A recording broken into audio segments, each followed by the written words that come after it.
Hi guys and welcome back to my channel FZ classes. तो guys आज तारीख 2 फरवरी और है थर्सडे। आज हम द हिंदू न्यूज़पेपर का एनालिसिस करेंगे। उस न्यूज़पेपर में देखेंगे कि कौन कौन से आर्टिकल हमारे एग्जाम के पॉइंट ऑफ व्यू से इंपॉर्टेंट है।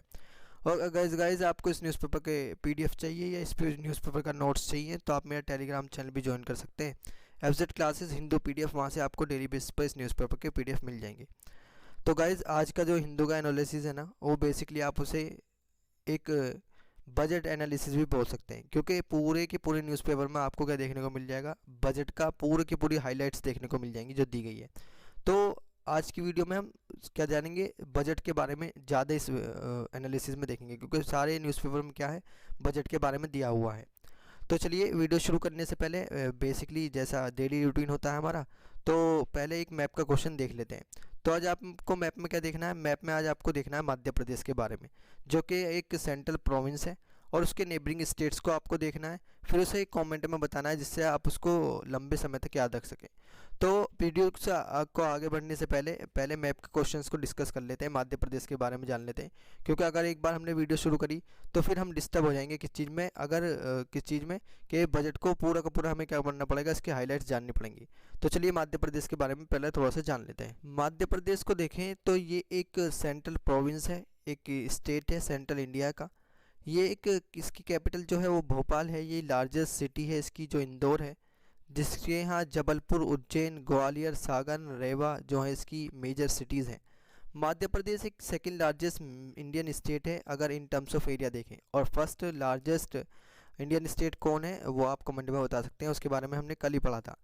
तो ये एक फिफ्थ लार्जेस्ट स्टेट है पॉपुलेशन के हिसाब से, जिसके अंदर पॉपुलेशन है 72 मिलियन रेजिडेंट्स इसके अंदर रहते हैं। ये जो डाटा है ये सेंसस 2011 का डाटा है, क्योंकि अभी 2021 में सेंसस नहीं पास हुआ था। 2024 के बाद सेंसस क्या होगा, फाइनली पास होगा, फिर जब हमारे पास नया डाटा आएगा। क्योंकि कोविड की वजह से सेंसस पास नहीं हुआ था, जो हमारा पॉपुलेशन सेंसस होता है, तो उसके हिसाब से 2011 के पॉपुलेशन सेंसस के हिसाब से जो इसका डाटा है वो 72 मिलियन रेजिडेंट्स यहाँ पर रहते हैं। ये इसके बॉर्डर स्टेट्स जो हैं, उत्तर प्रदेश है नॉर्थ ईस्ट में, छत्तीसगढ़ है ईस्ट में, महाराष्ट्र है साउथ में, गुजरात है वेस्ट में, और राजस्थान है इसके नॉर्थ वेस्ट में। एरिया जो कवर करता है प्रेजेंट डे मध्य प्रदेश, इसके अंदर area of ancient Avanti mahajanapadas. Avanti mahajanapadas का इसके अंदर क्या आता है, एरिया आता है जो 16 महाजनपदास है। इसकी बात मैंने जो मेरा सेकंड चैनल है एफजेड यूपीएससी, उसमें करी है, उसको चैनल को भी आप सब्सक्राइब कर सकते हैं। वहाँ से आपको डेली बेसिस पर क्या होगी, एक हिस्ट्री की वीडियो मिल जाएगी, जिसमें अभी हम क्या कर रहे हैं, मुगल्स को पढ़ रहे हैं। फिर हम किसके बारे में आएंगे, इनके बारे में एंशिएंट हिस्ट्री को भी पढ़ेंगे, फिर हम मॉडर्न हिस्ट्री को भी पढ़ेंगे। तो उस चैनल को भी आप जाके सब्सक्राइब कर सकते हैं। ये अवंती महाजनपदास के अंदर आता है, और इसकी कैपिटल क्या थी उस टाइम पर, उज्जैन थी, जिसे हम अवंतिका भी बोलते थे। ये एक मेजर सिटी थी second wave of Indian urbanisation में, 6th सेंचुरी में बीसी में, जब second wave of Indian urbanisation हुआ। अब first wave of Indian urbanisation क्या है, तो वो इंडस वैली सिविलाइजेशन वाला अर्बनाइजेशन है। सब्सिक्वेंटली ये रीजन जो है बहुत सारे मेजर डायनेस्टीज़ ऑफ इंडिया से रूल किया गया है। मराठा एम्पायर इसमें डोमिनेंट में था मेजोरिटी ऑफ 18 सेंचुरीज में। फिर एंग्लो मराठा वार हुआ 19 सेंचुरी में, रीजन को डिवाइड किया गया सेवरल प्रिंसली स्टेट्स में ब्रिटिश के अंडर, और इनकॉर्पोरेट किया इसे सेंट्रल प्रोविंस में, और Berar and central Indian agency में। अब इसकी हिस्ट्री थोड़ी सी जाननी पड़ेगी हमें। तो ये आइसोलेटेड है, होमो इरेक्टस यहाँ पर फाउंड हुए थे हथनोरा में, नर्मदा वैली में। होमो इरेक्टस बेसिकली क्या है, जो इवोल्यूशन ऑफ ह्यूमंस है, वहाँ से होमो इरेक्टस से वो शुरू होता है। तो होमो इरेक्टस सबसे पहले यहीं पे फाउंड हुए थे नर्मदा वैली में, जो इंडिकेट्स करता है कि मध्य प्रदेश क्या है, बहुत सारे मिडिल प्लीस्टोसीन एरा के लोगों का क्या है, इनहेबिटेट है। पेंटेड पोइट्री यहाँ पर देखने को मिली है मेजोलिथिक पीरियड्स की, जो फाउंड हुई हैं भिमबेटका रॉक शेल्टर्स में। कैलकोलिथिक साइट्स कयात्रा कल्चर में देखने को मिली है, जो 2100 से 1800 बीसी की हैं, और मालवा कल्चर भी यहाँ देखने को मिला है, जो डिस्कवर हुआ है वेस्टर्न पार्ट ऑफ स्टेट के। मध्य प्रदेश एक वर्ल्ड्स 9th मोस्ट पॉपुलस सब नेशन एंटिटी भी है। अब इसकी जियोग्राफी को थोड़ा सा हमें देखना पड़ेगा, जियोग्राफी इसकी कैसी है, क्योंकि जियोग्राफी हमें क्या बताती है, हमें जियोग्राफी बताती है कल्चर, वहाँ के लोग कैसे रहते हैं उस चीज़ को हमें बताती है। तो मध्य प्रदेश लिटरली ये सेंट्रल प्रोविंस है और लोकेटेड है इन जियोग्राफिकल हार्ट ऑफ इंडिया। तो ये हार्ट ऑफ इंडिया के मतलब जैसे दिल होता है बीच में, ऐसी क्या है, इंडिया के बीच में है ये। India latitude of 21 degree north and 26 degree north, and longitude इसका कितना है, वो 74 डिग्री नॉर्थ ईस्ट और 82 डिग्री ईस्ट है। स्टेट के पास नर्मदा रिवर है जो ईस्ट से वेस्ट क्या करती है, रन करती है between the Vindhya and Satpura range. ये जो रेंजेस हैं नर्मदा की, ये ट्रांजिशनल बाउंड्रीज हैं नॉर्थ और साउथ ऑफ इंडिया की। अब इसमें लैंग्वेज कौन कौन सी यूज़ होती हैं, तो ऑफिशियल लैंग्वेज जो स्टेट की वो हिंदी है, जो 2/3 ऑफ द पॉपुलेशन के द्वारा बोली जाती है और सारे के सारे गवर्नमेंट बिजनेस में यूज़ होती है। अर्बन एरियाज़ में स्टैंडर्ड हिंदी मेन लैंग्वेज है, वाइल उर्दू जो है वो मुस्लिम्स के द्वारा बोली जाती है। रूरल एरियाज़ में मोस्ट स्पीक वेराइटीज़ हैं जो डायलेक्ट्स हैं हिंदी के सेंसस में जो आए हैं, अल्दो मोस्ट जो है क्वाइट डिस्टिंक्ट हैं। और वेस्ट क्या है, मालवी और निमिदिया, मालवा एंड निमर रीजन में ये लैंग्वेजेस बोली जाती हैं। अब डोमिनेंट रिलीजन कौन से हैं, और काफ़ी सारे रिलीजन यहाँ पर रहते हैं, काफ़ी सारे रिलीजन के लोग रहते हैं मिलके। तो हिंदुज़म यहाँ का मेन रिलीजन है जो 90.9% है पॉपुलेशन का, टोटल पॉपुलेशन का। अगर सेंसस की बात करें 2011 की, तो 90.9% रेजिडेंट्स हिंदू फॉलो करते हैं, हिंदुज़म को फॉलो करते हैं। वाइल माइनॉरिटीज़ में मुस्लिम है 6.6%, जैन है 0.8%, बुद्धिस्ट है 0.3%, क्रिश्चियन है 0.3% एंड सिक्स यहाँ पर 0.2% है। मध्य प्रदेश एक होम है, बहुत सारे यहाँ पर तीर्थ क्या है, स्थान है, सेवरल पिलग्रिमेज साइट्स हैं, जिसमें अमरकंटक हो गया। At the source of Narmada valley के सोर्स जहाँ से नर्मदा वैली निकलती है वहाँ अमरकंटक एक पिलग्रिमेज साइट है। And the ghats of Omkareshwar's also on the Narmada river पे आपको देखने को मिल जाएगा। अब हमने मध्य प्रदेश के बारे में डिटेल में डिस्कस कर लिया। अब चलते हैं अपने बजट वाले एनालिसिस पे। तो कल क्या हुआ है, बजट पेश हुआ है। बजट कहाँ पर पेश हुआ, पार्लियामेंट में। अब पहले अगर पॉलिटी का हम एक चैप्टर देखें तो एक पॉलिटी का पूरा चैप्टर है बजट के ऊपर, तो आज हम उसको पूरा डिटेल में कवर कर लेंगे और उसके नोट्स भी मैं टेलीग्राम पे क्या कर दूंगा, सेंड कर दूंगा, वहाँ से आप उसको डाउनलोड कर सकते हैं। लक्ष्मीकांत से हम बेसिकली इसको कवर करेंगे। जो लक्ष्मीकांत हमारी एक प्रोमिनेंट बुक है यूपीएससी के लिए, पॉलिटी के लिए।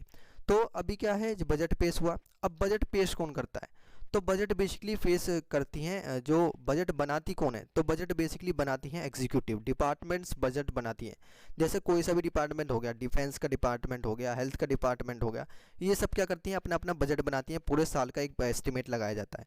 फिर बजट के बाद बजट को पेश कौन करता है, ये एक क्वेश्चन है।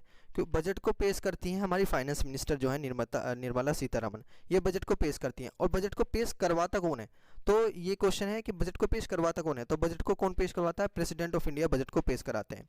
अब बजट के रिलेटेड अगर बात करें तो आर्टिकल 109 से शुरू हो जाता है बजट का सारा सिलसिला, जो कि पूरा का पूरा आर्टिकल 109 से आर्टिकल 117 तक ये क्या है, बजट के आर्टिकल्स हैं।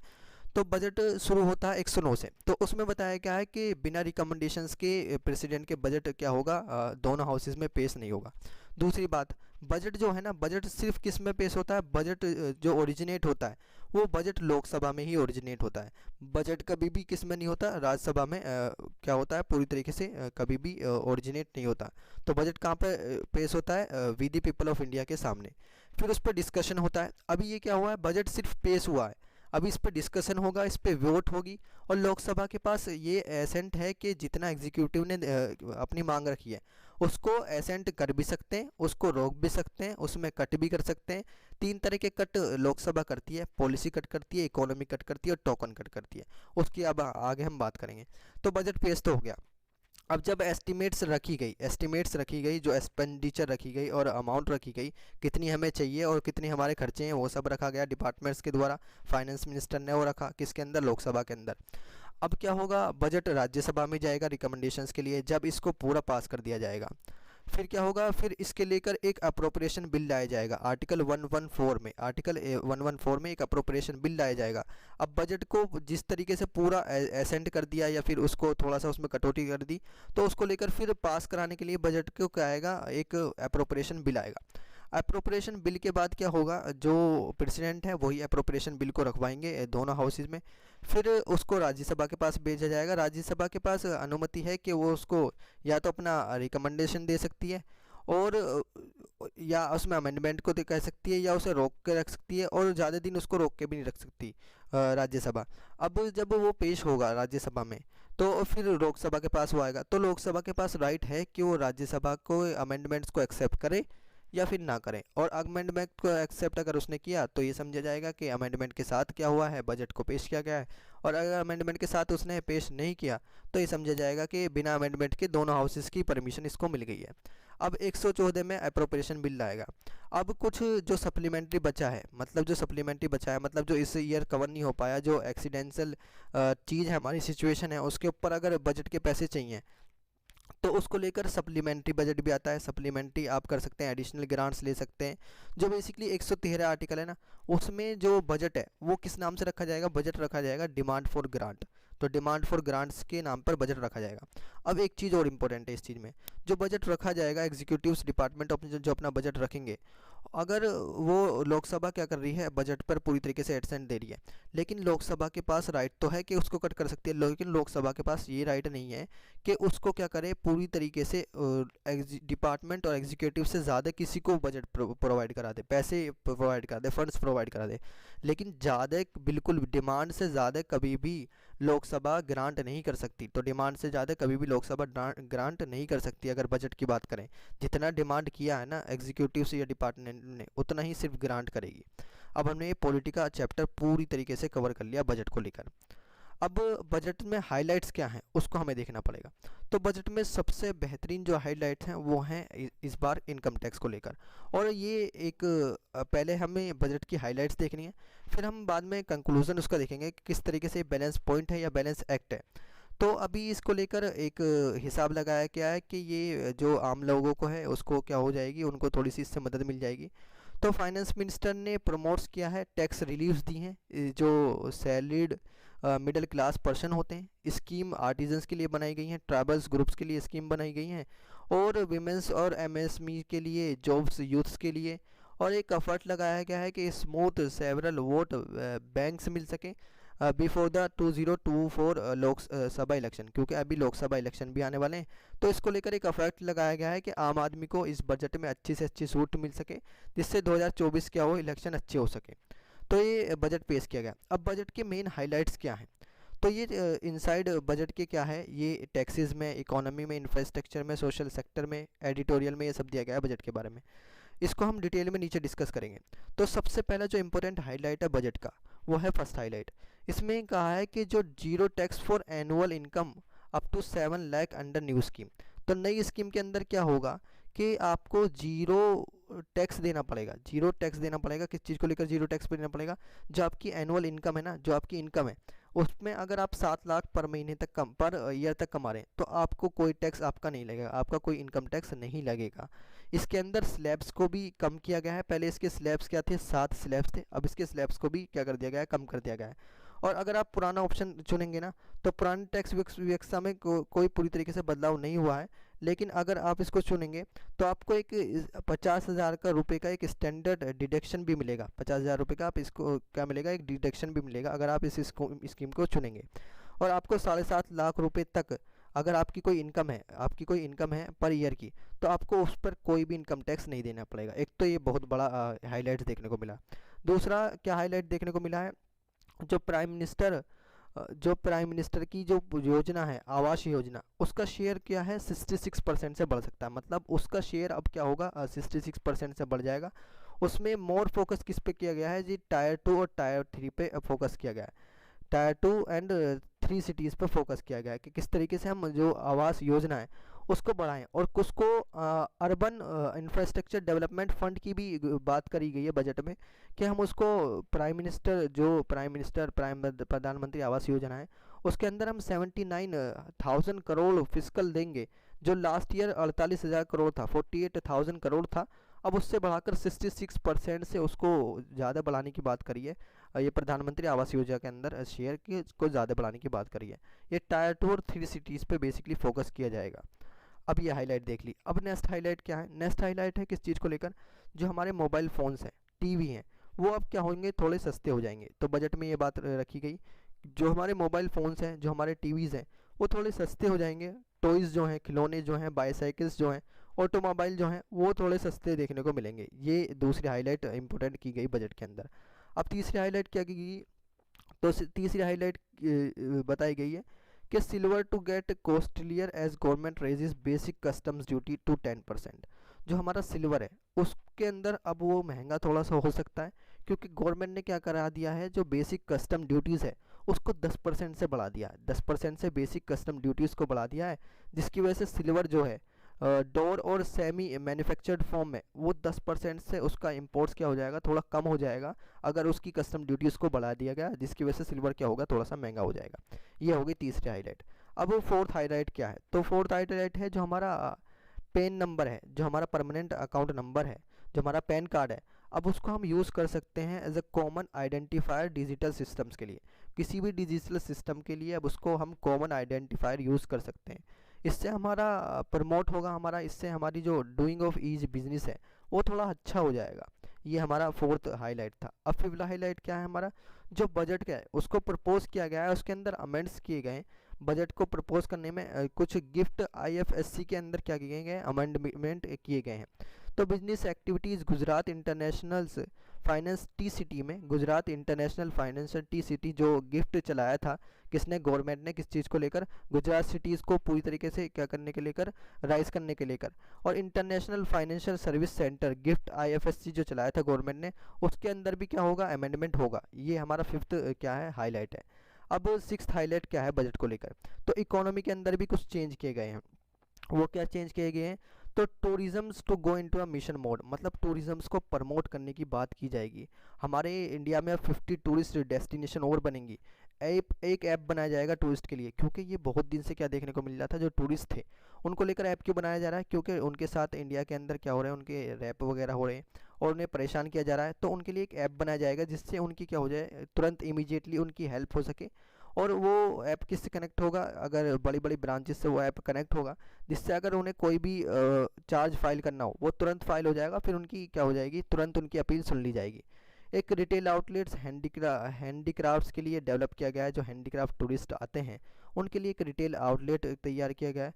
बजट में क्या किया गया है, एक जो एलोकेशन दिया गया है वो क्या रहा है, स्टेटिक रहा है, मतलब जितना पिछले साल था वो इतना ही रहा है। 2400 करोड़ का वो इसके अंदर टूरिज्म के अंदर प्रमोट करेगी इस साल गवर्नमेंट। इंडस्ट्री ने representatives disappointed with lack of announcement और infrastructure structure of the sector, मतलब जो ये इंडस्ट्री है टूरिज्म वाली इंडस्ट्री, इसके अंदर ज़्यादा क्या चेंज नहीं हुआ है, इंफ्रास्ट्रक्चर में ज़्यादा अच्छा नहीं होगा। और इस चीज़ को लेकर क्या है, डिसअपॉइंट है ये इंडस्ट्री जो टूरिज्म वाली है। लेकिन जो टूरिज्म मिशन मोड है इसको हम पूरी तरीके से क्या करेंगे, प्रमोट करेंगे। दो चीज़ हम लाएंगे, एक तो 50 टूरिस्ट डेस्टिनेशन हम लाएंगे और ऐप बनाया जाएगा एक टूरिस्ट के लिए। ये होगी हमारा fifth highlight.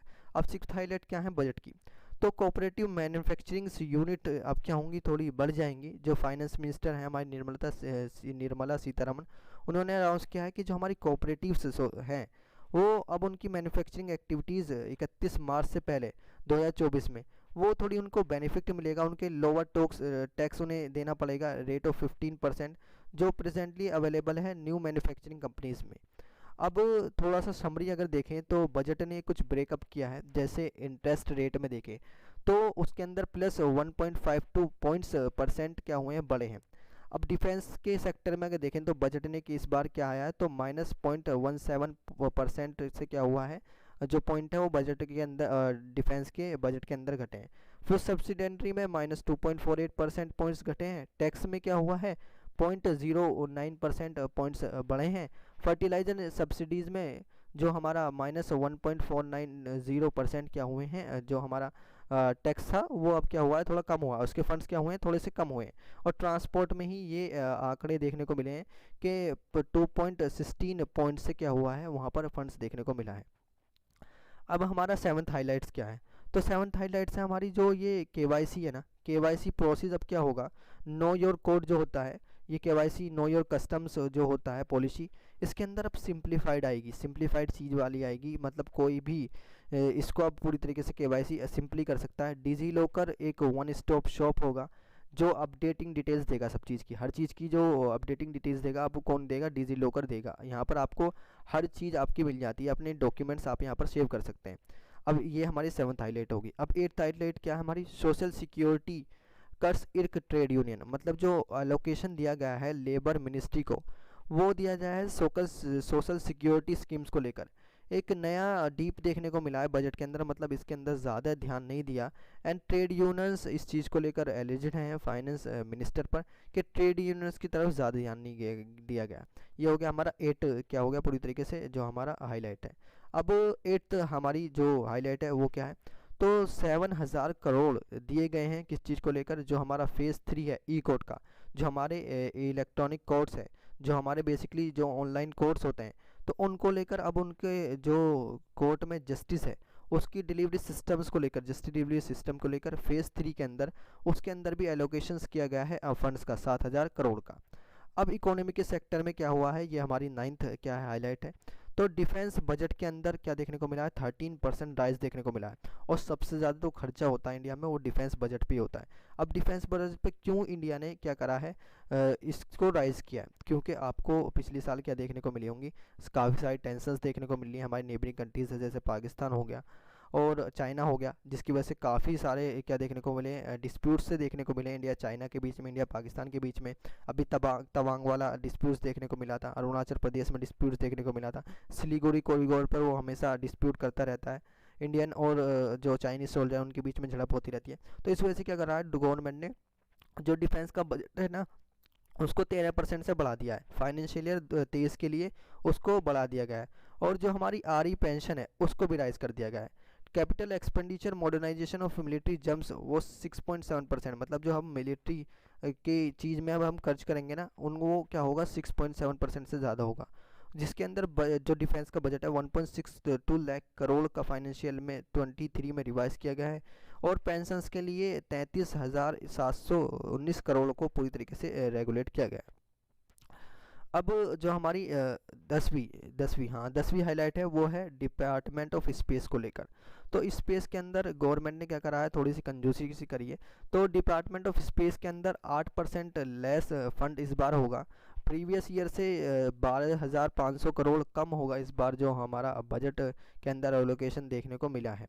Department of space से वो क्या होगा 8% लेस होगा, प्रीवियस ईयर्स जो था वो 12,500 करोड़ था, और प्रीवियस ईयर क्या था 12,500 करोड़ था, जिसकी वजह से क्या देखने को मिला अभी इस बार 8% क्या होगा डिपार्टमेंट ऑफ स्पेस में कम खर्चा होगा, स्पेस में अब क्या होगा कम फंड दिया गया है इस साल के बजट में। अब हमारी 11th जो हाईलाइट है वो है finance minister moots national digital library to promote reading. मतलब फाइनेंस मिनिस्टर ने कहा है कि हम नेशनल डिजिटल लाइब्रेरी को भी अब प्रमोट करेंगे, जिससे कि स्टूडेंट क्या कर सके, रीडिंग कर सके, और इससे क्या हो अच्छा इन्वायरमेंट मिल सके स्टूडेंट्स को, जिससे उनकी पढ़ाई क्या बन सके, इफेक्टिव बन सके। अब ये 11th हाईलाइट होगी। अब 12th हाईलाइट किससे रिलेटेड है, इकोनॉमी से रिलेटेड। तो अभी काफ़ी दिनों से क्या देखने को मिला था, एक डिस्प्यूट देखने को मिला था एमजी नरेगा को लेकर, Mahatma Gandhi national rural employment guarantee scheme. तो इसका जो है फंड वो कट किया गया है, वो 33% से कट किया गया है, 60,000 करोड़ तक वो कट देखने को मिला है। जबकि यही बात चल रही थी और लोगों ने इसका क्रिटिसिज्म भी किया है, लोगों ने इसको कंडेम भी किया है। एक्टिविस्ट ने कहा है कि ये किलिंग ऑफ लॉ है, आप क्या कर रहे हो, कानून को मार रहे हो, killing the law. Noting the allocation does not even meet the minimum threshold and should have been doubled from the current 60,000 crore. मतलब लोग चाह रहे थे, लोगों की एक्सपेक्टेशन ये थी कि इसके अंदर फंड ज़्यादा ऐड होगा, लेकिन इसके अंदर इस बार भी फंड नहीं ऐड हुआ। और लोगों ने कहा है कि मिनिमम थ्रेशोल्ड जो उनकी मिनिमम लिमिट है उसको भी ये टच नहीं कर पाएगा। किस तरीके से एलिजिबल हाउस होल्ड हो पाएंगे 40 डेज ऑफ वर्क के लिए instead of in legally guaranteed 100 days.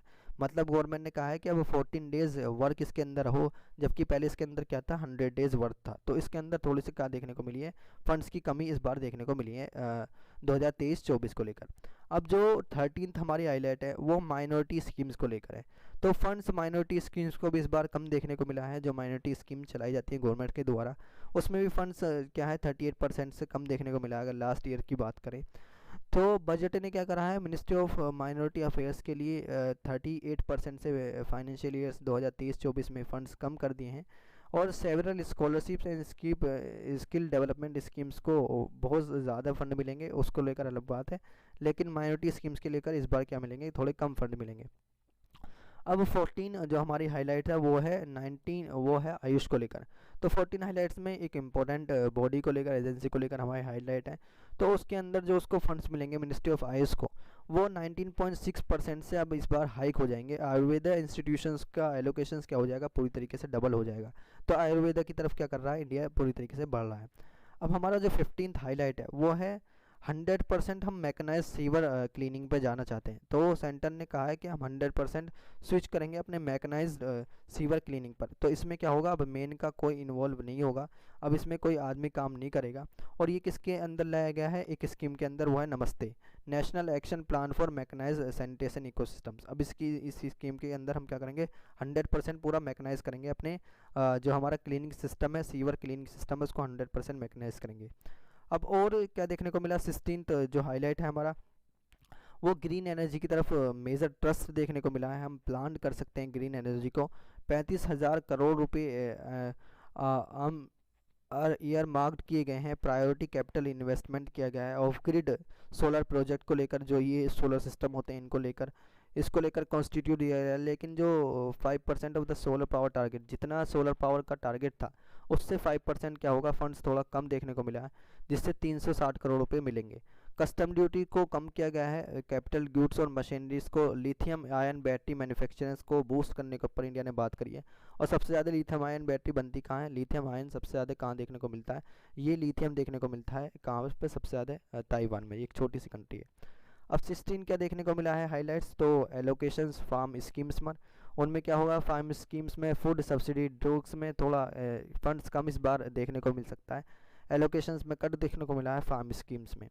अब 17 जो हमारा हाईलाइट है वो साइंस एंड टेक्नोलॉजी मिनिस्ट्री में, एलोकेशन क्या होगा, 15% से बढ़ सकता है, 16,361 करोड़ इस बार हो सकता है। मिनिस्ट्री ऑफ साइंस और टेक्नोलॉजी के फंड्स को भी इस बार क्या ज़्यादा किया गया है। इंफ्रास्ट्रक्चर के मतलब रेलवे वगैरह के वो उसमें क्या किया गया है, तो हमारी 17th जो हाईलाइट है, तो रेलवे क्या करेगी, 2.4 लाख करोड़ का अब इसको फंड मिलेगा। अश्वनी वैष्णव जो कहते हैं हायर आउटलेट देखने को मिला है, रैंप देखने को मिला है, वंदे भारत ट्रेन्स का, इसके अंदर जो स्कीम्स आती हैं रेलवे के अंदर उनको बूस्ट मिलेगा। जो मैन्युफैक्चर्ड होंगी सोनीपत, रे बरेली और लाथुर में, he says operating ratio of the utility has stabilise at 98.22% against 107% in 2021-22। मतलब इतने अच्छा यहाँ पर क्या काम देखने को मिलेगा, रेलवेज़ के अंदर बजट्स के ऊपर ज़्यादा बात की भी गई है। अब जो हमारा 19th हाईलाइट देखने को मिली है, तो गवर्नमेंट चाहती है कि 5G जो स्लैब्स हैं उनको ज़्यादा बढ़ाया जाए, government to set up 100 5G labs. Government क्या करेगी 5G, क्योंकि इस टाइम पे क्या है 5G को लेकर गवर्नमेंट आगे बढ़ना चाहती है, और 5G के ट्रायल भी बहुत दिनों से चल रहे हैं। तो 5G लैब्स को लेकर डेवलप करने की बात करिए, एक नई ऐप बनाई जाएगा जिससे 100 5G लैब्स गवर्नमेंट क्या करेगी, तैयार करेगी। फिर जो 20 हमारे हाईलाइट्स है वो है 50 एडिशनल एयरपोर्ट्स बनाए जाएंगे, हेलीपोर्ट्स बनाए जाएंगे, जो कि हमारी एयर को क्या कर सकें, जो हमारे एयर स्पेस इंडस्ट्री है, जो हमारी एयर इंडस्ट्री है, जो हमारी एयर इंडस्ट्री है उसको बूस्ट करेंगे। और जो 22nd हमारी व्हीकल स्क्रैपिंग पॉलिसी है उसको लेकर अब क्या करेंगे, हम ग्रीन इकोनॉमी की तरफ बढ़ेंगे, ये सब भी देखने को मिला है। अब 23rd जो हमारी सोशल सेक्टर को लेकर हाईलाइट देखने को मिली है, वो हायर फंड हम देंगे जल जीवन के लिए, जल जीवन मिशन जो है उसको लेकर हायर फंड देंगे, और 69 करोड़ रुपए अलॉट होंगे सेंटर्स की तरफ से मिशंस जो प्रोवाइड किया गया है। बेसिकली जो जल जीवन है वो है provide piped water to every rural house को, एवरी रूरल हाउस होल्ड का क्या देंगे हम, पानी देंगे 2024 तक। स्वच्छ भारत मिशन रूरल के अंदर भी क्या देखने को मिला है, पूरी तरीके से 77,000 करोड़ इस बार खर्च होंगे। जो 22nd है हमारी हाईलाइट है वो है सीनियर सिटीजन स्कीम्स को डबल कर दिया गया है, उसकी लिमिट्स को डबल कर दिया गया है, 30 लाख तक उसकी लिमिट को कर दिया गया है। अब जो हमारी 23rd हाईलाइट है वो मोस्ट इंपॉर्टेंट हाईलाइट है, और ये हाईलाइट्स बात करती है बजट में किस चीज़ को लेकर, वीमेंस को लेकर। तो वीमेंस एक one time small saving scheme ले सकती हैं, उनको लेकर भी इस चीज़ में बात की गई है। और ये कब देखने को मिला है, सेविंग स्कीम्स वुमेंस के लिए कॉमोरेट की गई on the celebration of 75 years of independence. ये सब क्या देखने को मिला है, आज़ादी का अमृत महोत्सव में देखने को मिला है। One time new small saving scheme बनाई जाएगी, जो कि महिला सम्मान सेविंग सर्टिफिकेट इससे दिया जाएगा। 2 ईयर्स पीरियड्स की ये होगी, मार्च 2025 से इसको चलाया जाएगा, मार्च 2025 तक ये पूरी तरीके से हो जाएगी। ये स्मॉल सेविंग स्कीम्स है वीमेंस के लिए। अब जो हमारी 23rd हाईलाइट्स है वो हेल्थ को लेकर है, तो हेल्थ में तो ज़्यादा पैसा दिया ही जाएगा, लेकिन रिसर्च प्रोजेक्ट में इस बार भी क्या हुई है, सरकार ने कंजूसी करी है। रिसर्च रिसर्च प्रोजेक्ट जो है उनमें कम इस बार स्पेंड करेगी। अब जो हमारी 24th हाईलाइट्स है वो है टीचर्स को लेकर। तो 38,800 टीचर्स सपोर्ट स्टाफ को सपोर्ट किया जाएगा, रिक्रूट किया जाएगा। सरकार ने सबसे ज़्यादा किस पर फोकस किया है? Eklavya schools. Eklavya schools basically हैं क्या? जिनमें किसी भी स्टेट में जो मदर टंग है उनमें सिर्फ पढ़ा जाएगा, वो क्या है? एकलव्य स्कूल्स। तो एकलव्य स्कूल्स पर बूस्ट करने की बात करिए, उनके रिक्रूटमेंट्स के लिए 38,800 टीचर्स स्टाफ्स उनमें रिक्रूट होंगे। यूनियन गवर्नमेंट ने कहा है कि 38,800 टीचर्स एंड स्टाफ्स को सपोर्ट किया जाएगा। 740 एकलव्य मॉडल रेजिडेंशियल स्कूल बनाए जाएंगे ट्राइबल स्टूडेंट्स के लिए। जो ट्राइबल स्टूडेंट्स हैं उनको लेकर बनाए जाएंगे, क्योंकि ट्राइबल्स क्या होते हैं, उनको लेकर काफ़ी इस बार कंसर्न देखने को मिला है कि उनको लेकर पढ़ाई नहीं होती। तो उनको पूरी तरीके से क्या किए गए, एकलव्य स्कूल्स में उनको पढ़ाया जाएगा। जो हमारी 25th हाईलाइट है, 25th जो हमारी हाईलाइट है वो क्या है? डेवलपमेंट ऑफ ट्राइब्स को लेकर ही है। तो 15,000 करोड़ स्पेंड होंगे जो ट्राइबल्स के डेवलपमेंट्स को लेकर है, उनके कल्चर्स को बचाने के लिए। और उनके पार्टिकुलरली प्रधानमंत्री जो हमारी वल्नरेबल ट्राइबल ग्रुप है एंड वो मिशंस को फोकस करेंगे कि ओवरऑल क्या कर सकें, इम्प्रूव कर सकें उनकी सिचुएशंस को, उनके सोशियो इकोनॉमिक कंडीशंस को। 75 सच ग्रुप्स पूरी कंट्रीज में घूमेंगे जो कि काम करेंगे इस चीज़ को लेकर। अब हमने पूरी की पूरी हाइलाइट्स क्या कर ली, बजट की देख ली। तो आप इस वीडियो से पूरा का पूरा बजट जो भी आया है उसको आप पूरी तरीके से कवर कर सकते हैं, आपको कहीं और जाने की ज़रूरत नहीं है। तो गाइज़ कंक्लूजन क्या है इस बजट का? तो बहुत सारे जो हमारे इकोनॉमिस्ट हैं और जो हमारे एक्सपर्ट हैं उन्होंने कहा है कि पूरी तरीके से क्या है ये हमें देखने को मिल रहा है, एक बैलेंस हमें बजट देखने को मिल रहा है। मतलब इस बार सरकार ने क्या करा, बैलेंस बजट करा है। और जो आम आदमी है उसको लेकर सरकार की क्या है, काफ़ी होप्स हैं। लेकिन जो अपोजिशन पार्टीज़ हैं उन लोगों का कहना है कि ये एंटी पुअर अपॉर्चुनिस्टिक्स बजट ही देखने को मिला है। वेस्ट बंगाल के सीएम ने कहा है, पंजाब के सीएम ने कहा है, जो हमारे पंजाब के सीएम हैं भगवंत मान, उन्होंने कहा है कि पंजाब को पूरी तरीके से कम्प्लीटली इग्नोर किया गया है यूनियन बजट के अंदर, ये एंटी पंजाब बजट है। तो ये तो अपोजिशन पार्टीज़ हैं, इनकी तरफ से क्या देखने को मिला है, पूरी तरीके से इसका रेसिस्टेंस देखने को मिला है। मतलब पूरी तरीके से क्या है, इसके अगेंस्ट ये देखने को मिले हैं यूनियन बजट को लेकर, जो हमारी क्या है, जो हमारी अपोजिशन पार्टी है। तो गाइज़ इस वीडियो में हमने कंक्लूजन भी देख लिया, क्या ये हमें बैलेंसिंग देखने को मिली है। बहुत सारे एक्सपर्ट्स ने कहा है कि बैलेंसिंग देखने को मिली है। और सबसे इम्पोर्टेंट हाईलाइट क्या थी इसकी, जो 7 लाख तक अब क्या होगा, इनकम टैक्स आपको नहीं देना पड़ेगा, उसके लेकर स्लैब्स भी बढ़ाए गए हैं, उसको लेकर क्या कर रहे हैं, स्लैब्स भी बढ़ाए गए हैं। और एक और हाईलाइट्स इंपॉर्टेंट ये है बजट की, दिल्ली पुलिस अब क्या करेगी, उसके फंड्स में भी इंक्रीजमेंट देखने को मिलेगा। 15.2% मोर उसको नेक्स्ट फिजिकल ईयर्स में क्या करेंगे, फंड्स मिल सकता है। फाइनेंशियल 2022 के लिए, 2024 के लिए बजटरी एलोकेशंस जो है दिल्ली पुलिस का, वो 15.22% से बढ़ने को देखने को मिल सकता है। तो गाइज़ हमने इस वीडियो में बजट के बारे में डिटेल में डिस्कस कर लिया। तो आज की न्यूज़पेपर में सिर्फ बजट के बारे में ही था और वो हमने डिटेल में डिस्कस कर लिया। हाँ, नेक्स्ट आर्टिकल जो हमारे एग्जाम के पॉइंट ऑफ व्यू से इंपॉर्टेंट है वो वर्ल्ड पेज पर दिया गया है। ये आर्टिकल भी मोस्ट इंपॉर्टेंट है, क्योंकि अभी क्या देखने को मिल रहा है, स्वीडन में क्या देखने को मिल रहा है, एक डिस्प्यूट देखने को मिल रहा है। और डिस्प्यूट किस चीज़ को लेकर है, तो अभी स्वीडन के जो लोग हैं, जो स्वीडन में हैं लोग, उन्होंने क्या करा है, जो होली बुक कुरान है उसको क्या कर दिया है, उसके अंदर छेड़छाड़ी की है। तो जो हमारे तुर्की के पीएम है, जो तुर्की के पीएम है अर्दोगान, उन्होंने कहा है कि स्वीडन नाटो को ज्वाइन नहीं कर सकता, क्योंकि ये सब क्या कर रहा है, स्वीडन ज्वाइन करने को लेकर रहा है नाटो के। लेकिन जो तुर्की है वो बार बार क्या कर देता है, जो नाटो का मेंबर है वो पूरी तरीके से क्या कर देता है, इस चीज़ को सस्टेन कर देता है, वीटो पावर ले आता है, जिसकी वजह से तुर्की स्वीडन उसमें ज्वाइन नहीं कर पाता। तो उसने कहा है, जो तुर्की की तरफ से स्टेटमेंट आया है, अगर स्वीडन ऐसे ही करता रहा, बर्निंग ऑफ कुरान को उसने अलाउड कर दिया, तो स्वीडन कभी भी नाटो में ज्वाइन नहीं कर सकता। ये क्या देखने को मिला है, एक स्टेटमेंट देखने को मिला है तुर्की के पीएम जो है अर्दोगान की तरफ से। अब हमने वर्ल्ड न्यूज़ भी देख ली, अब देख लेते हैं नेक्स्ट आर्टिकल जो हमारे एग्जाम के पॉइंट ऑफ व्यू से इंपॉर्टेंट है। तो गाइज़ आज ये आर्टिकल थे और बजट हमने इस वीडियो में पूरा डिस्कस कर लिया है। तो गाइज़ वीडियो को लाइक करें एंड चैनल को सब्सक्राइब करें। मिलते हैं नेक्स्ट वीडियो में, तब तक के लिए थैंक यू, जय Hind and never give up.